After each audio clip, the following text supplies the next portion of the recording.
Assalamualaikum warahmatullahi wabarakatuh. Selamat pagi dan salam sejahtera untuk kita semua. Bagaimana kabarnya hari ini? Semoga semuanya dalam keadaan baik-baik saja. Hari ini kita akan mempelajari sukses memasuki dunia kerja part 2, di mana materi yang sebelumnya itu sukses memasuki dunia kerja part 1, yaitu mengenai bagaimana cara membuat surat lamaran kerja yang baik dan yang benar. Kalian juga sudah diberikan tugas untuk membuat surat lamaran kerja yang baik dan yang benar. Hari ini kita akan belajar yaitu tentang daftar riwayat hidup dan salah satu soal tes psikotes yang sering keluar saat kalian masuk ke sebuah perusahaan. Apa saja? Yuk kita simak materinya. Nah, tadi untuk materi pertama itu ada daftar riwayat hidup atau CV. Yang kedua yaitu sukses tes tertulis atau psikotes saat kalian masuk ke sebuah perusahaan. Daftar riwayat hidup atau CV. Daftar riwayat hidup ini juga menjadi hal yang penting saat kalian masuk lamaran ke sebuah perusahaan. Bukan hanya surat lamaran saja yang menarik, tetapi CV kalian juga harus menarik. Tidak usah membuat CV yang panjang-panjang, tapi jangan juga membuat CV yang terlalu singkat, tetapi itu harus jelas isinya dan mudah dipahami oleh sebuah perusahaan. Ciri riwayat hidup yang baik adalah rapi, simpel, jujur, dan akurat, sehingga pihak perusahaan itu mengetahui tentang diri kita.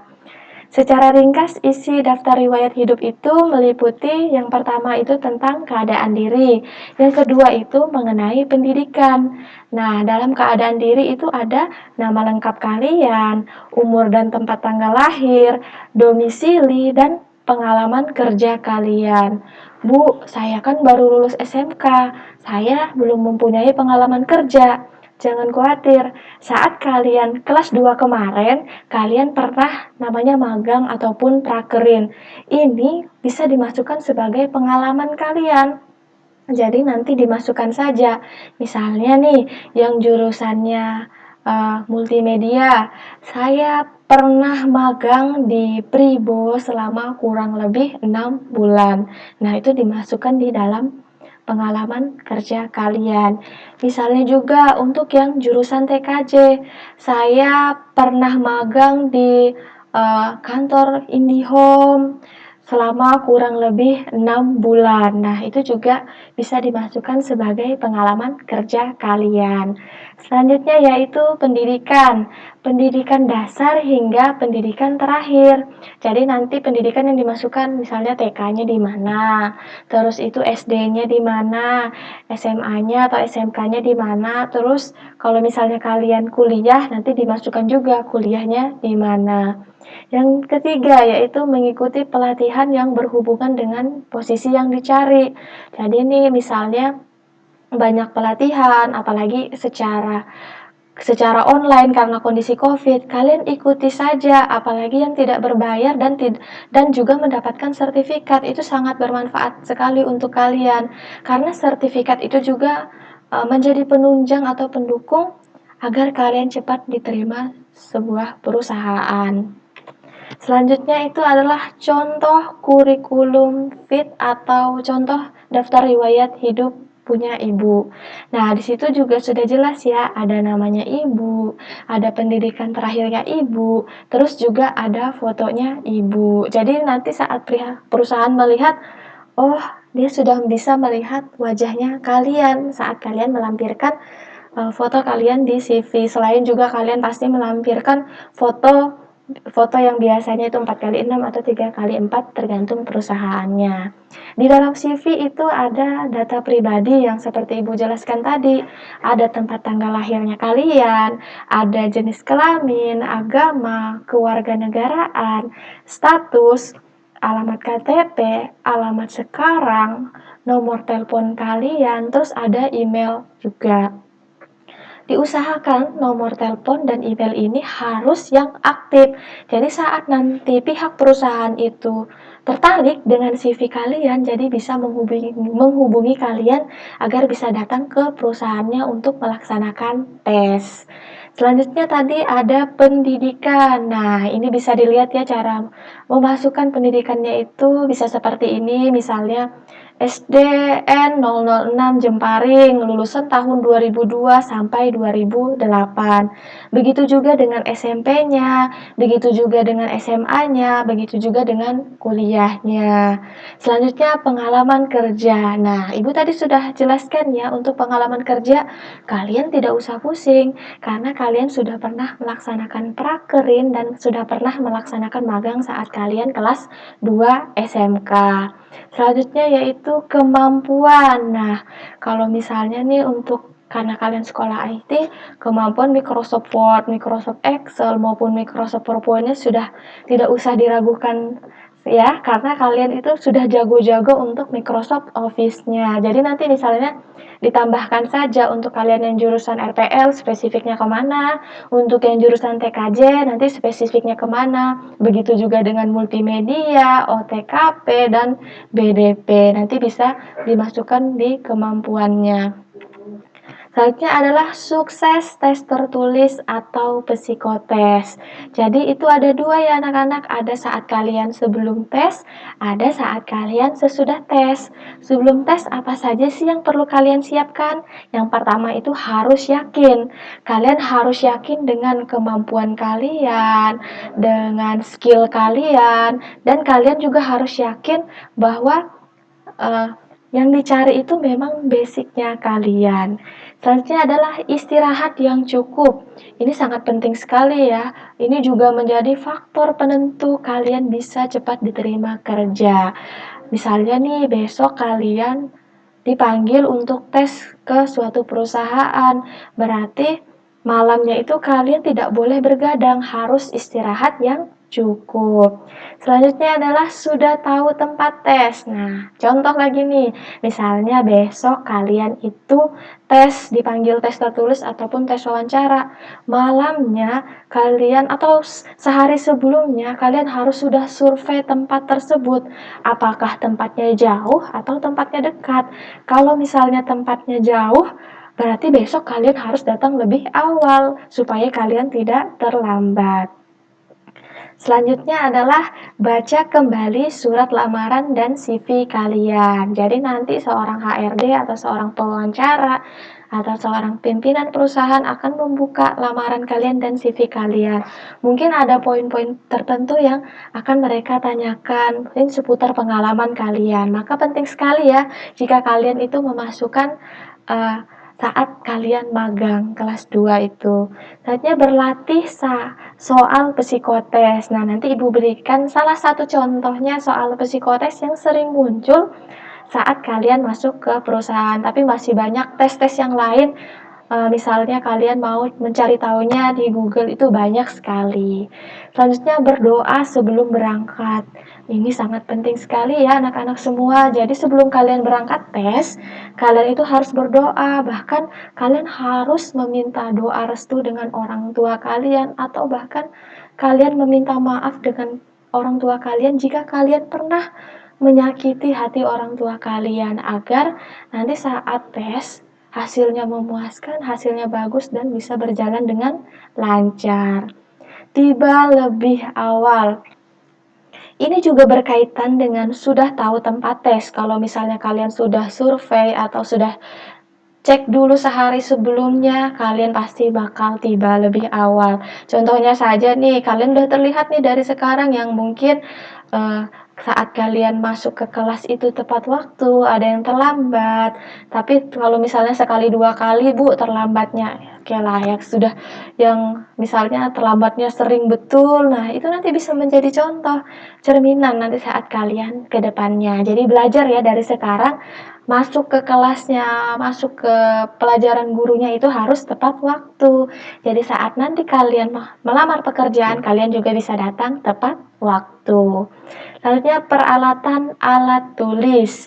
Nah, ini sangat penting juga ya. Seorang perusahaan itu biasanya menghubungi kalian mungkin dia lupa atau misalnya dia sengaja tidak mengingatkan untuk membawa alat tulis, tetapi kalian harus inisiatif sendiri untuk membawa alat tulis. Karena sudah nih judulnya juga tes tertulis, harus siap bawa pulpen, bawa pensil, bawa papan Skinner. Jadi pas saat tes kalian sudah siap, supaya pihak perusahaan tahu bahwa memang kalian itu siap tes hari ini dan siap juga untuk masuk di sebuah perusahaan. Selanjutnya adalah sikap pada saat tes. Tadi sebelum tes, sekarang saat tes. Isilah biodata lengkap dan rapi. Nah, di situ pasti kalian mengisi nama kalian, pendidikan terakhir kalian, dan posisi yang dicari. Jadi, dalam misalnya nih kalian dipanggil tes itu tidak kalian saja, bisa ada beberapa orang, mungkin 5-10 orang, terus ada beberapa posisi juga yang dicari. Jadi kalian harus mengisi posisi, misalnya saya melamar di perusahaan ini untuk posisi staf administrasi, atau juga sebagai staf IT, atau staf marketing, atau staf lainnya. Dengarkan pengarahan saat nanti tes sudah dibagikan, dengarkan pengarahan seorang HRD-nya atau seorang pimpinan perusahaannya sebelum mengerjakan soal tes tersebut. Jadi, misalnya nih ada yang diberikan soalnya di kertas. Misalnya seorang HRD minta jawabannya jangan langsung jawab di kertas di depan ya, harus di baliknya atau di belakangnya. Itu dengarkan dengan baik.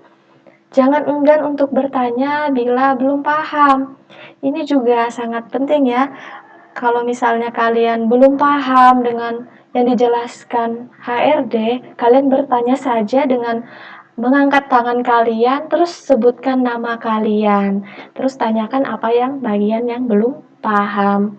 Selanjutnya, jangan melihat jawaban orang lain. Seorang perusahaan itu tidak melihat nilai kalian tinggi, hasilnya bagus, tidak, tetapi seberapa sesuai dengan kriteria yang mereka cari. Jadi kerjakanlah soal itu sendiri, percaya dengan diri kalian, percaya dengan potensi kalian. Nah, itu tadi bagian CV dan sikap pada saat sebelum tes dan pada saat tes. Sampai materi ini ada yang ingin ditanyakan? Jika tidak ada yang ingin ditanyakan, Ibu lanjut ke salah satu contoh soal tes tertulis psikotes untuk masuk ke sebuah perusahaan. Ini adalah contoh tes koran atau krapelin. Bisa dilihat ya, di sini ada warna hitam, ada angka warna hitam. Terus di sebelahnya ada angka warna merah. Maksudnya apa sih, Bu? Baik, untuk yang angka warna hitam, ini adalah soalnya ya anak-anak semua. Jadi nanti dijawabnya itu di sebelah kanannya, tapi tergantung perusahaannya. Jadi didengarkan baik-baik. Ada yang perusahaannya minta kerjakannya dari sebelah kiri bawah ya, atau mungkin kerjakannya dari sebelah kanan bawah ya. Terus ada yang dari kiri atas ataupun dari kanan atas. Terus dengarkan juga, masing-masing kolom boleh cuma 20 detik aja atau 30 detik saja. Nah, kalian harus siap. 3 ditambah 6 itu hasilnya 9. Jadi yang merah ini adalah jawaban dari penjumlahan 3 ditambah 6. 6 ditambah 8 itu hasilnya 14. Jadi cukup ditulis angka terakhirnya saja, angka 4-nya. Satunya tidak usah ditulis. Begitu seterusnya sampai atas. Jadi jelas ya, untuk soalnya itu ada 3 ditambah 6 itu 9, 6 ditambah 8 itu 14, cukup dituliskan angka belakangnya saja.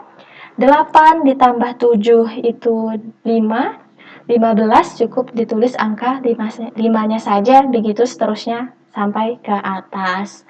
Nah, misalnya nih kalian sudah bisa menjawab satu kolom cuma 20 detik, kalian berpikir ataupun kalian pusing, Bu, saya belum sempat kerjakan sampai atas, gimana dong hasilnya bakal rendah? Jangan khawatir, kerjakan saja. Kalau misalnya seorang perusahaan atau seorang pimpinan bilang, stop, kalian pindah ke kolom sebelahnya, kalian harus pindah. Dengarkan instruksinya, dengarkan pengarahannya, walaupun kalian tidak menjawab full sampai ke atas. Kalian mau tahu apa sih yang dimaksud dengan tes koran ini? Nah, ini adalah salah satu jawaban dari tes koran tersebut. Cara pengerjaannya ya, tadi sudah Ibu jelaskan dijumlahkan ke atas. Dan hasilnya ini bisa kalian baca bahwa yang dinilai dari mengerjakan tes koran atau tes Kraepelin ini bukan tingginya angka yang dijumlah. Jadi bukan kalian ngitung sampai ke atas tadi yang seperti Ibu bilang, namun hasil grafik dari yang mengerjakan tersebut. Usahakan Anda mendapatkan grafik yang stabil. Jadi kalian itu diusahakan dapat grafik yang stabil seperti ini, atau grafiknya dari bawah semakin naik, dan semakin naik. Itu bagus sekali. Artinya kalau misalnya kalian grafiknya stabil, kalian adalah orang yang konsisten. Kalian orang yang tidak berubah-berubah, ya. Itu. Jangan juga nih dari sudah sampai atas di kolom pertama, terus di kolom kedua anjlok sekali, cuman bisa jawabnya sampai 3 kolom. Itu juga bisa dinilai oleh perusahaan. Jadi dengarkan instruksinya, kerjakan dengan baik-baik, penjumlahannya jangan sampai salah. Sudah jawab sampai atas nih, sampai sampai barisnya di atas, tapi penjumlahannya salah. Misalnya 1 ditambah 9, kalian jawabnya 11, itu kan salah. Jadi jawabannya adalah 10, cukup dituliskan nolnya saja. Jawabnya harus hati-hati, teliti, dan usahakan harus stabil. Nah, ini adalah salah satu contoh tes psikotes saat kalian masuk ke sebuah perusahaan. Sampai sini ada yang ingin ditanyakan? Oke, jika tidak ada yang ingin ditanyakan, Ibu cukup akhiri saja ya. Untuk materi minggu depan, insya Allah jika tidak ada halangan, kita masuk ke materi tes wawancara kerja. Jadi nanti Ibu akan membagikan tips-tips apa saja sih yang akan biasanya ditanyakan oleh seorang HRD, atau bagaimana sikap kita menjawab, terus sikap kita saat masuk ke ruang wawancara. Oke, kita bertemu di minggu depan untuk materi tes atau contoh wawancara saat kalian masuk ke sebuah perusahaan. Oke, sebelum Ibu akhiri, jangan lupa kalian tetap jaga kesehatannya, tugas-tugasnya dikerjakan, dicicil dari sekarang. Ibu akhiri, Assalamualaikum warahmatullahi wabarakatuh.